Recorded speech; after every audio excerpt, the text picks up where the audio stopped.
नमस्कार दोस्तों, यह कहानी अंत तक जरूर सुने। हरीश की एक पत्नी थी जो बहुत बोलती थी और वह उसके ज्यादा बोलने से बहुत परेशान था। हरीश को पता चला कि जंगल में एक महात्मा आए हुए हैं। वह अपनी पत्नी को उनके पास लेकर जाता है और कहता है कि मुनिवर, कृपा करके आप इसे समझाइए, यह बहुत बोलती है। मेरे मना करने के बाद भी इसका दिन भर इसका मुंह चलता ही रहता है। मैं इसे कितना समझाता हूँ कि कम बोलाकर चुप रहना सीख, लेकिन नहीं, और हर बार इसकी वजह से लड़ाई होती है।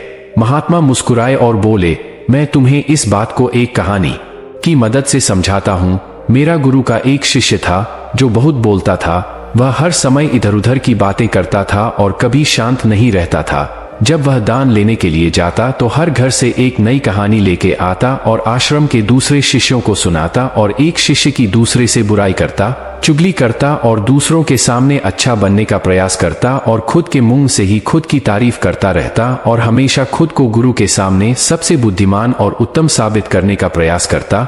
वह खुद को सभी शिष्यों से अलग और श्रेष्ठ मानता था। उसका कहना था कि मैं एक अमीर घर का बालक, अगर मैं चाहता तो एक आरामदायक और सुविधाओं से भरा जीवन जी सकता, लेकिन मैं वह सब छोड़ ढकर यहाँ आ गया क्योंकि मुझे खोज करना, खुद को जानना है, जीवन को जानना है।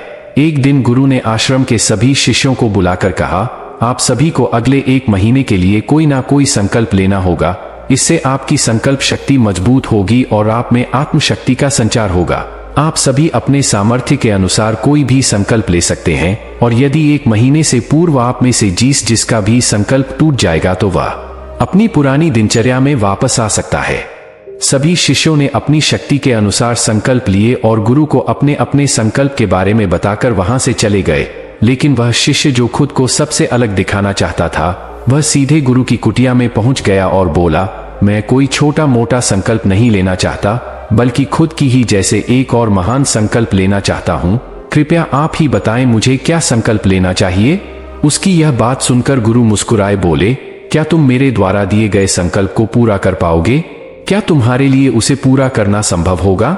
शायद नहीं, वह तुम्हारे लिए संभव नहीं, तुम उसे पूरा नहीं कर पाओगे, इसीलिए तुम खुद ही कोई संकट। शिष्य ने कहा, नहीं गुरुदेव, आप जो भी संकल्प मुझे देंगे मैं जरूर उसे पूरा करूं। गुरु ने कहा, ठीक है, तो तुम अगले 1 महीने तक चुप रहो, मुंह से एक शब्द भी नहीं निकालोगे, यही है तुम्हारा संकल्प। शिष्य ने कहा, गुरुदेव, यह भी कोई संकल्प है? यह तो बहुत ही आसान है, आप कोई संकल्प दीजिए जो मेरी योग्यता के बराबर हो। गुरु ने कहा, पहले तो तुम इस संकल्प को तो पूरा करके दिखाओ। शिष्य ने गुरु की बात मान ली और वह उसी समय चुप हो गया और पलटकर कुटिया से बाहर चला गया। उसे चुप रहना बहुत आसान लग रहा था। उसने एक दिन तो जैसे तैसे चुप रहकर काट लिया, लेकिन दूसरे दिन से उसके मन में ना बोलने का बोझ बढ़ने लगा, और तीसरे दिन उसे भारीपन महसूस होने लगा, और चौथे दिन उसके अंदर एक अजीब सी बेचैनी होने लगी, क्योंकि आसपास आश्रम के सभी शिष्य एक दूसरे से बातें कर रहे थे। वह भी अपना पक्ष उनके सामने रखना चाहता था, उनकी बोलती बंद कर देना चाहता था, लेकिन उसका संकल्प उसके आ रहा था, इसीलिए वह पूरे दिन सिर्फ और आंखें बनाता। इसी तरीके से कुछ दिन और बीते और वह शिष्य बीमार पड़ गया। उसका सिर फटा जा रहा, उसका खाने पीने तक का मन नहीं था, वह सिर्फ बोलना चाहता था। वह गुरु के पास गया और उनके सामने बैठकर लिखकर उन्हें बताया, गुरुदेव, मैं बोलना चाहता हूँ, बिना बोले मुझे सांस नहीं आ रही है, मेरा दम घुटता जा रहा है, मैं अंदर ही अंदर पागल हुआ जा रहा हूँ, मैं क्या करूँ? संकल्प तोड़ा दूं क्या? यह पढ़कर गुरु मुस्कुराए और बोले, मैं संकल्प बढ़ाने के लिए नहीं होते, लेकिन जो अपने संकल्प को पूरा कर लेता है वह अपनी आंतरिक शक्ति को बढ़ाता है, और जो अपनी आंतरिक शक्ति को बढ़ा लेता है वह समाज और जागृति की राह पर आगे बढ़ जाता है। संकल्प का लेना भी तुम्हारे हाथ में था और इसे तोड़ना भी तुम्हारे हाथ में है। तुम्हारे बहुत से भाई अपने संकल्प को तोड़कर अपनी पुरानी दिनचर्या पर वापस आ चुके हैं। अगर तुमसे नहीं हो पा रहा तो तुम भी संकल्प तोड़कर अपनी पुरानी दिनचर्या पर वापस जा सकते हो। लेकिन याद रहे, अगर आज तुम इस छोटे से संकल्प को नहीं संभाल पा रहे तो तुम अपनी बाकी की पूरी जिंदगी को कैसे संभाल सकोगे? बाकी फैसला पूरी तरह से तुम्हारे हाथों में है। गुरु की यह बात उस शिष्य के दिल में चोट कर गए। वो बिना कुछ बोले वहां से वापस चला गया और खुद को अपनी कुटिया में बंद कर वह केवल अपने जरूरी कामों के लिए ही कुटिया से बाहर निकलता, बाकी सारे समय कुटिया के अंदर ही बैठा रहा। 15 दिन बीत चुके थे और आश्रम के लगभग सभी शिष्यों का संकल्प अब तक टूट चुका था, लेकिन उसका संकल्प अभी भी जारी था। संकल्प लेने के बाद से अब तक उसने एक शब्द भी नहीं बोला। सारा आश्रम हैरान था कि इतना बोलने वाला इंसान चुप कैसे हो। 15 दिन बीतने के बाद वह दोबारा अपने गुरु के पास गया और लिखकर बताया, हे गुरुदेव, मैं बाहर से तो चुप हूं, लेकिन मेरे भीतर बहुत सी आवाजें हैं, बहुत सी चीख पुकार और शिकायतें हैं। मैं अंदर ही अंदर बात करता रहता हूं। मेरा मन तरह तरह के प्रश्न पूछता है। मैं बाहर से जितना मोर, भीतर से उतने ही शोर शराबे से भरा। क्या इस तरह मेरा संकल्प अभी भी है? गुरु ने कहा, हाँ, तुम्हारा संकल्प अभी भी जारी है, लेकिन जब तक लोगों की यह आवाजें तुम्हारे कानों में आती रही, तुम्हारा मन बोलता रहेगा, क्योंकि इसे तो आदत है। तुम भले ही बाहर से चुप रहो, लेकिन तुम अंदर ही अंदर बोलते रहोगे।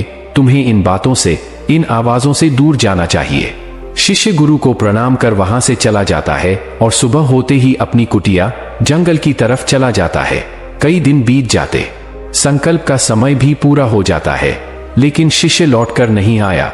आश्रम में सभी को डर था कि कहीं जंगली जानवर ने उसे खाना लिया हो। इस बीच उसे ढूंढने की बहुत कोशिश की गई, लेकिन वह कहीं नहीं मिला। गुरु भाइयों ने मान लिया था कि जंगली जानवरों ने उसे अपना शिकार बना लिया है, लेकिन गुरु को ऐसा नहीं लगता। एक दिन आश्रम का एक अन्य शिष्य गुरु के पास आया और बोला, गुरुदेव, हमारे उस अधिक बोलने वाले भाई के साथ क्या हुआ होगा? क्या जानवर ने उसे मार दिया होगा? गुरु ने कहा, हो सकता है कि जानवरों ने उसे अपना शिकार बना लिया हो, लेकिन उसके ना लौटने की एक दूसरी वजह भी हो सकती है। शायद उसे वह मिल गया है जिसके लिए वह गया था। फिर शिष्य ने पूछा, गुरुदेव, क्या ज्यादा बोलना इतना हानिकारक होता है? गुरु ने बोला, कहाँ, इंसान के जीवन के बहुत सारे दुखों में से एक दुख यह भी है कि वह कभी चुप नहीं रह सकता, हमेशा कुछ ना कुछ बोलता ही रहता है। सिर्फ हमारे बोलने के कारण हमारे आधे से ज्यादा दुख पैदा होते हैं। हम में से कोई भी चुप नहीं रहना चाहता। हम बस सामने वाले को सुना देना चाहते हैं। जो भी हमारे मन में है सब निकालकर उसके मन में बैठा देना चाहते हैं। उसे समझा देना चाहते हैं कि देख, तू गलत है और मैं सही।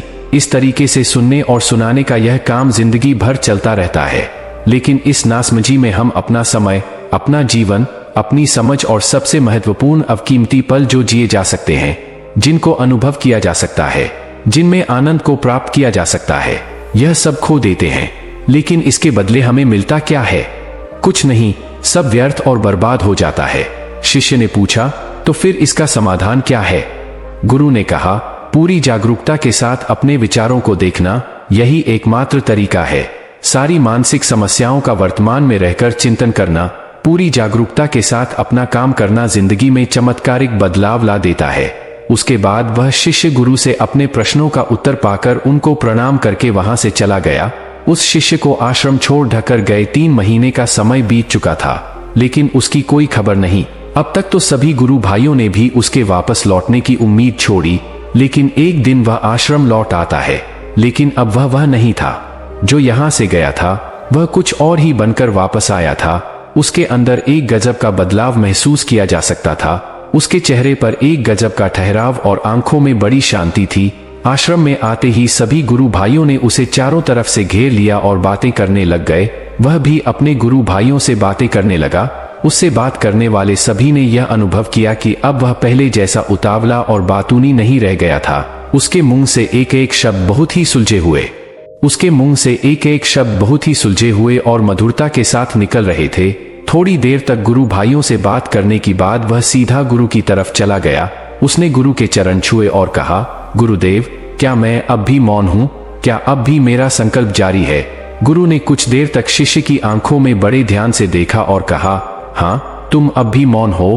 तुम्हारे मुंह से एक भी शब्द निकल नहीं रहा और तुम्हारा संकल्प अभी भी जारी है। शिष्य ने कहा, गुरुदेव, जब मैं आश्रम से गया तो मैं मुंह से तो चुप था, लेकिन मेरे अंदर बहुत सी आवाजें थी। मन में बहुत से प्रश्न थे। और वह बंद नहीं हो रहे थे, तो मैं जंगल में चला गया इस उम्मीद से कि वहां मुझे शांति मिलेगी और मेरे मन की बकबक कम हो जाएगी। लेकिन मैं जितना एकांत में जाता गया, मेरे अंदर की आवाज उतनी ही तेज होती गई। मेरे भीतर की पुरानी से पुरानी आवाज मुझे सुनाई देने लगी। तब जाकर मैंने महसूस किया कि मैं कितना गलत कर रहा था। जब मैं अपने परिवार वालों, दोस्तों को और गुरु भाइयों को बुरा भला कहता था, तो उस समय मुझे लगता था कि मैं सही कह रहा हूं। जब मैं गुरु भाइयों की एक दूसरे से चुगली करता था और उनका मजाक बनाता, तब भी मुझे यही लगता था कि मैं उनसे बेहतर हूं और मैं सही कर रहा हूं। लेकिन उस दिन मैंने पहली बार महसूस किया कि मैं कितना गलत बोलता था। काफी दिनों तक ये आवाजें, यह शिकायतें मेरे अंदर चलती रही, लेकिन धीरे धीरे करके एक दिन यह सारी आवाजें मेरे अंदर से समाप्त हो गई। अब मैं भीतर से भी मौन हो गया। उस घने जंगल में बाहर से कोई बोलने वाला था नहीं और भीतर कोई आवाज बची ही नहीं थी, और मैं उस दिन पहली बार मौन का सही अर्थ समझा। मेरे चारों तरफ बहुत शांति थी। हालांकि अभी भी कुछ आवाजें आ रही थी जो पहले भी आती थी, लेकिन मैं उन्हें सुन नहीं पाता था। पर अब वह सभी आवाजें मुझे स्पष्ट रूप से सुनाई दे रही थी। हवा के चलने की आवाज, चिड़ियों के चहकने की आवाज और पानी के बहने की आवाज, यह सभी आवाजें मैंने पहली बार पूरे होश पूर्वक सुनी। अपने चारों तरफ इतनी शांति मैंने पहले कभी महसूस नहीं की थी। तो इस शांति को भंग करने के लिए मैं पहली बार अपने मुंह से कोई शब्द निकाला। मैं चिल्लाया, हे ईश्वर, यह कैसी शांति है? सभी कुछ इतना शांत क्यों है? ऐसा क्या हो गया? लेकिन मेरे चिल्लाने के बाद भी शांति भंग नहीं हुई। सब कुछ पहले जितना ही शांत था, बाहर भी और भीतर भी।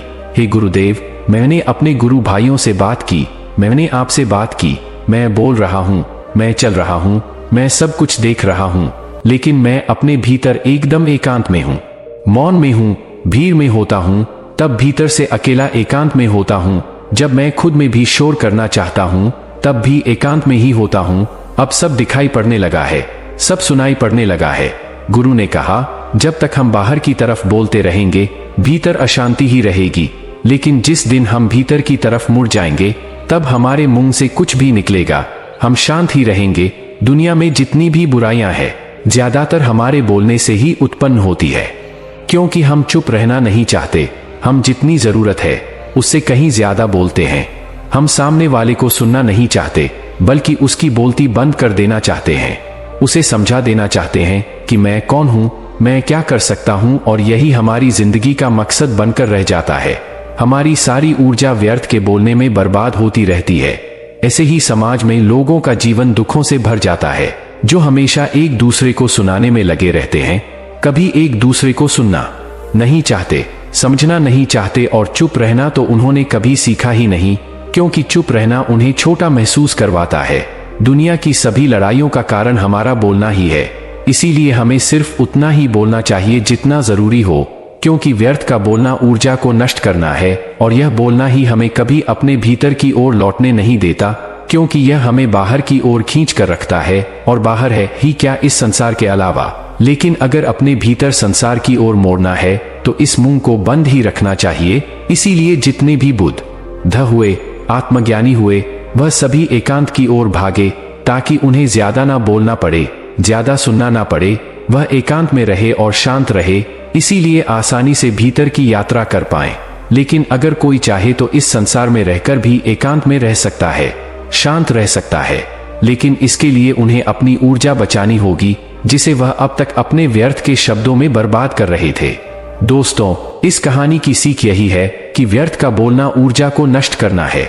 ज्यादा और व्यर्थ बोलना ही हमें अपने भीतर की ओर लौटने नहीं देता, क्योंकि यह हमें बाहर की ओर झुकाए रखता है, और जिन्हें भीतर की यात्रा करनी है उन्हें अपने मुंह को बंद ही रखना चाहिए। मुझे उम्मीद है कि आपको यह कहानी पसंद आई होगी और काफी कुछ सीखने को मिला होगा। कहानी के बारे में अपने विचार आप हमें नीचे कमेंट बॉक्स में कमेंट करके बता सकते हैं। बाकी अगर यह कहानी आपको अच्छी लगी हो तो इस वीडियो को लाइक करें, और ऐसी और कहानी सुनने के लिए टेक्स यूट्यूब चैनल को सब्सक्राइब करें। तब तक मिलते हैं हम आपसे ऐसी ही एक और प्रेरणादायक कहानी के साथ अगले दिन। धन्यवाद। राम राम, नमो बुद्धाय।